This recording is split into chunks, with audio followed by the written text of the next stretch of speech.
Chapter 30, Elor of the Nine. Life in Israel was settling into a routine of near boredom. So Israel was surrounded by enemies who might attack at any moment. What else was new?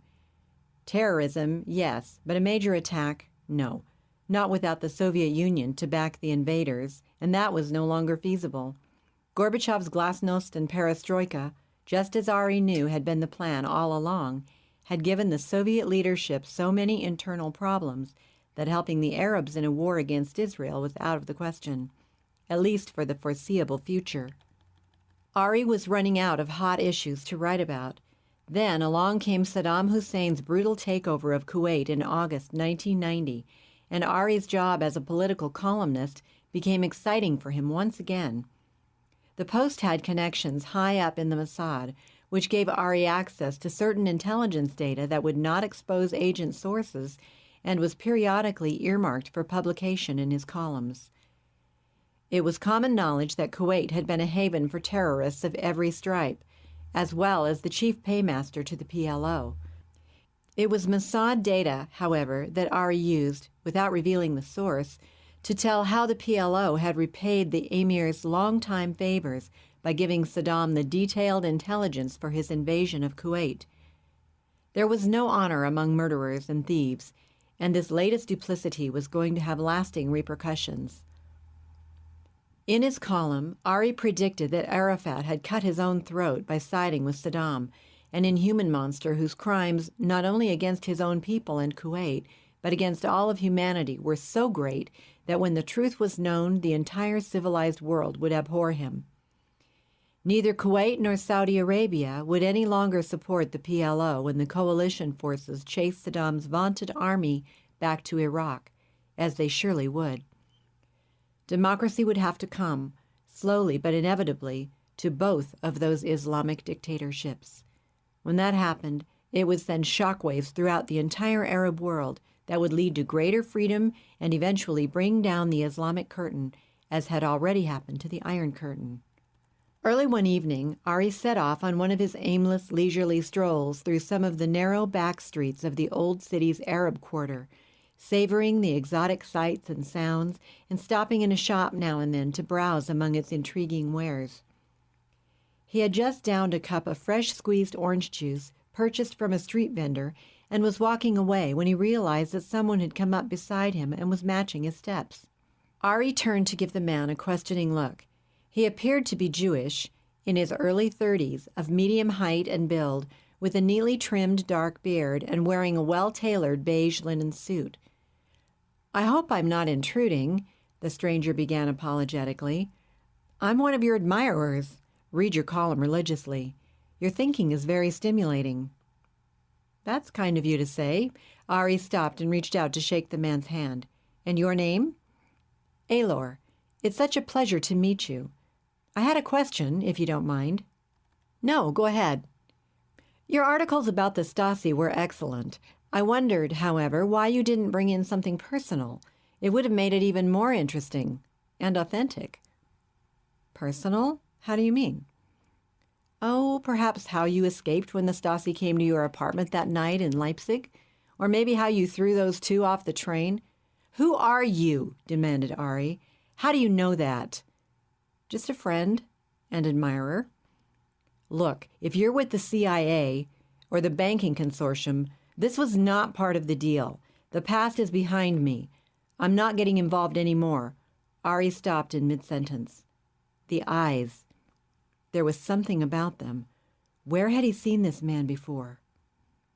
"You were in the back seat of that car when I was arrested," began Ari uncertainly. Could this be the same man? It couldn't be, but it was. "Then later in Paris, and you've haunted my dreams." The man made no reply. He just stared at Ari. The look on his face was pleasant enough, friendly, but there was no mistaking those hypnotic eyes. With great effort, Ari broke away from the stare that had caught him unawares and had locked their eyes together. "What are you doing here in Israel?" hissed Ari. "Who are you?"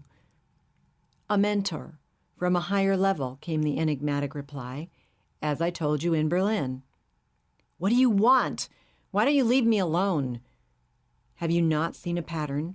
That at times of crisis or significant change in your life, I have appeared to you to give you help and guidance. Help, yes, once.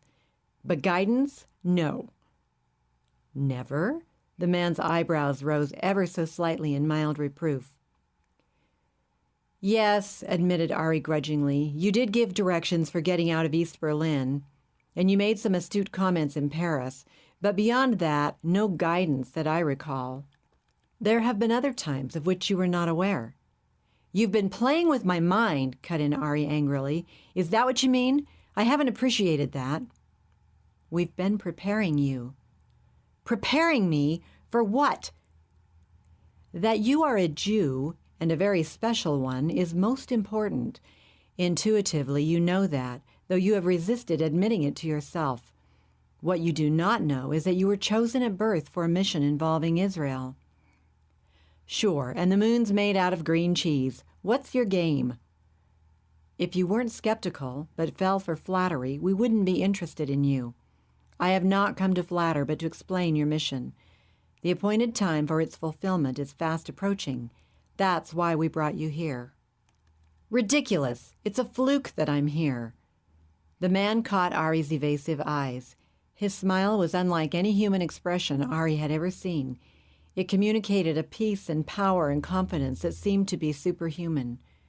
We've guided your entire life step by step. It was always the plan that you come to Israel. That was necessary for your mission. Next, you go to the United States to meet a man whose destiny is interlocked with yours. That's impossible. I can't leave Israel. My days of jetting around to accomplish grandiose missions are past. My entire life's work has fallen into the hands of others who are abusing the powers I labored to give them. You're discouraged, and you're wrong. You've done well. Don't grieve for Nicole. It was her karma. You will meet her again in another and better life. Your personal mission for this life, however, has gone according to plan to this very day, and it will shortly proceed to its successful conclusion. Either I'm crazy or you are, muttered Ari, and frankly, I don't know which is the truth. Maybe we're both crazy. Again, that peaceful smile of total confidence. You will understand when you go to America, to California. Then you will trust us. For your further progress, total trust is absolutely essential. We have reached the limit of what we can do through telepathy and dreams. For your mission to be fulfilled, you must believe what we say and willingly follow directions. You are crazy, thought Ari, staring at him in silence, avoiding his eyes. The situation was bizarre beyond belief, but this, whoever or whatever he was, couldn't just be dismissed. There was a question that had come up at that deportation meeting in Paris in Bourbonnet's office, a question they had sidestepped, and it had bothered him ever since. What's been your connection to Roger's group? Demanded Ari. The response was a surprise.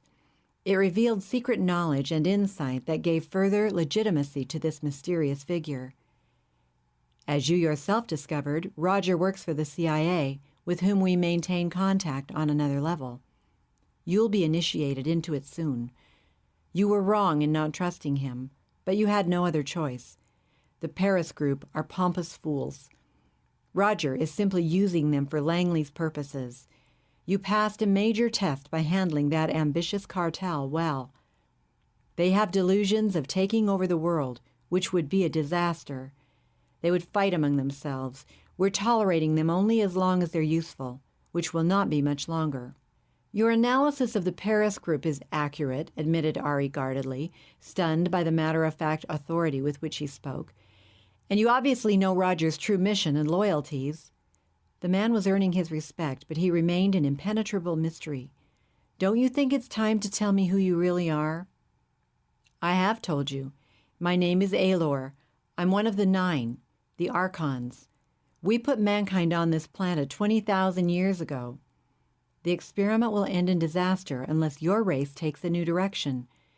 Again, that smile of utter confidence and power.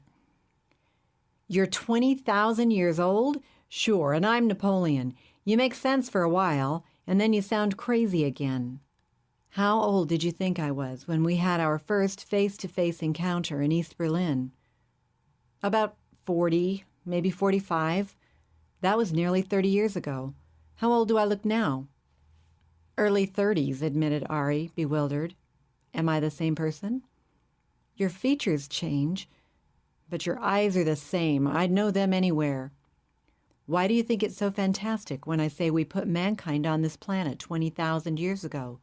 Did you not admit in a discussion with Nicole that humans are not the only intelligences in the universe? And did you not quote Robert Jastrow in his belief that more highly evolved beings must exist, perhaps as far beyond man on the evolutionary scale as man is beyond worms? And did not Nicole admit this possibility as well? Ari nodded slowly.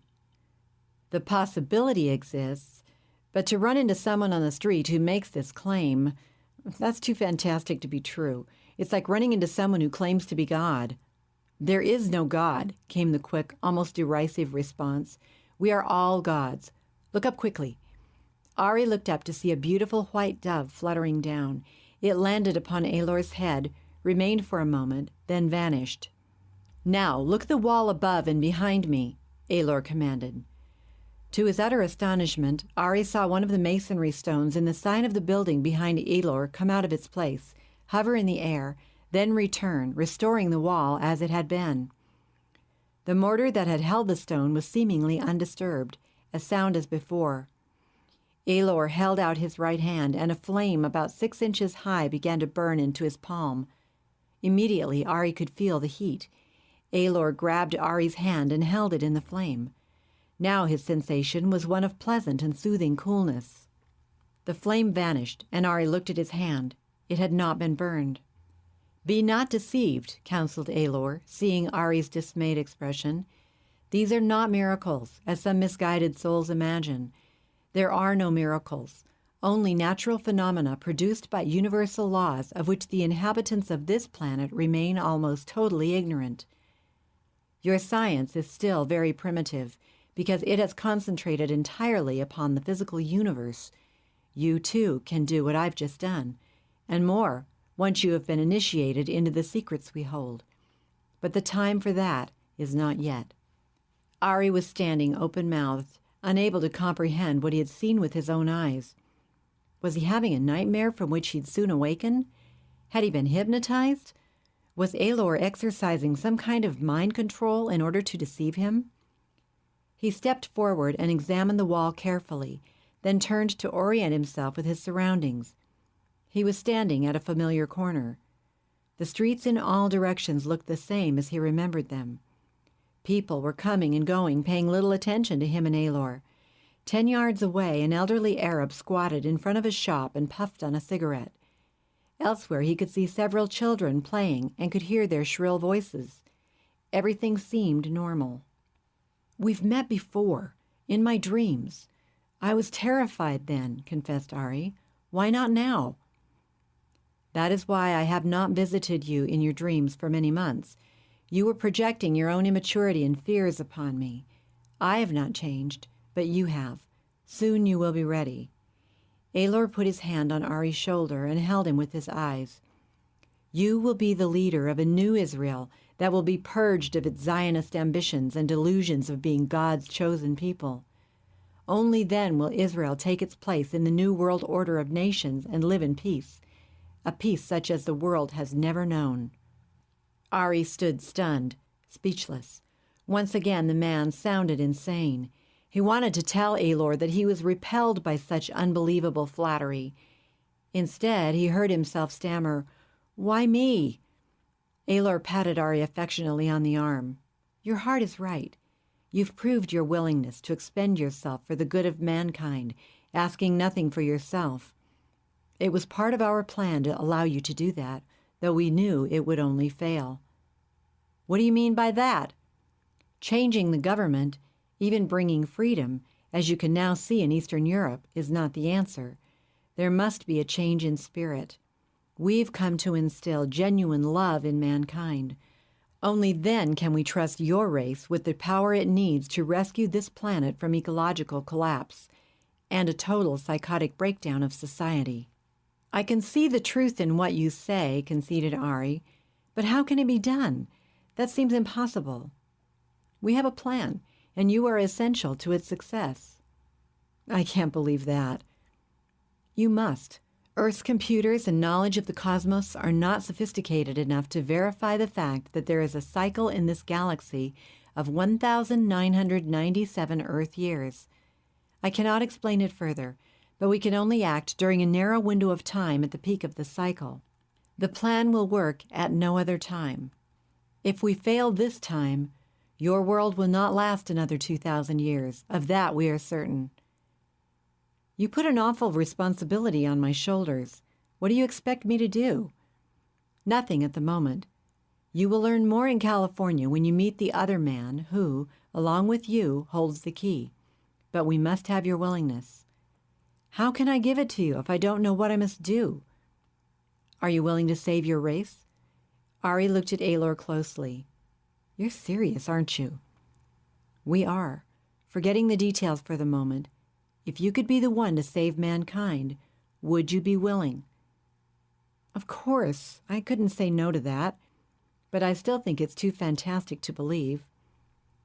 You do not realize the importance of your Jewish birth, nor of your being here in Jerusalem. This city is the key. At the moment, it is the source of controversy between hateful religions. That is all the result of our failure last time. Last time? Yes. As the cycle approached its peak nearly 2,000 years ago, right here in Jerusalem, I made the same offer to a young carpenter. He chose instead to become the founder of a new religion that only made matters worse. The world already had too many religions. Your aversion to religion is one of your strong points. Elor paused for a moment to give Ari a chance to absorb what he had said. Then he added, Are you willing? Ari did not hesitate. You may be crazy, and probably are. We both may have lost touch with reality. I don't know, but if I can do anything to rescue this planet from destruction, then of course I'm willing. How could I say no? Elor looked pleased. I must warn you, he added in a soothing voice. Do not mention this to anyone, especially to the old man you are living with, the foolish one who talks of God and miracles. It was not our doing to have you meet him. Not their doing? Then whose could it be if they control the universe? Ari was trying desperately to think clearly, to evaluate what was being said. With great effort, he turned away from Elor's piercing stare. Immediately, he became dizzy and had to reach out to support himself on the building beside him to keep his balance. Be patient. Elor's voice was persuasively hypnotic. You will know the truth after you have met the one who is the reincarnation of the Christ spirit for this Aquarian age, the one who will rule the New World Order. He is our main contact with the CIA. You will go to his facility near Stanford University soon to become his right-hand man. Afterward, you will introduce him to Israel. But before that can be done, a great sign will occur that will cause Israel to embrace you as its new leader. You will be mourned as dead, but on the third day you will be resurrected. Ari stared at Elor in bewilderment. The whole thing was preposterous. Yet there was such power in this man. No, he was much more than a man. I'm willing to do what's right, declared Ari. But supposing, when I learn more, I don't like your plan. What if at that point I don't go along with it? Moses said the same, did he not? Elor's smile was confident and captivating. Yet Yahweh, he is one of us, compelled him. The Bible has been perverted so it no longer tells the true story. Like Moses, you have no choice in this matter. We have decided that you are the one, and you will soon desire to fulfill our will. So your New World Order is to be built upon coercion? Began Ari in protest, only to realize that Elor had vanished. He was standing in the middle of the narrow street talking to himself and drawing curious glances from passers-by. If they could force Moses, and they could force one to desire their will, why did they fail with that young carpenter? It was a question that Ari would ponder again and again.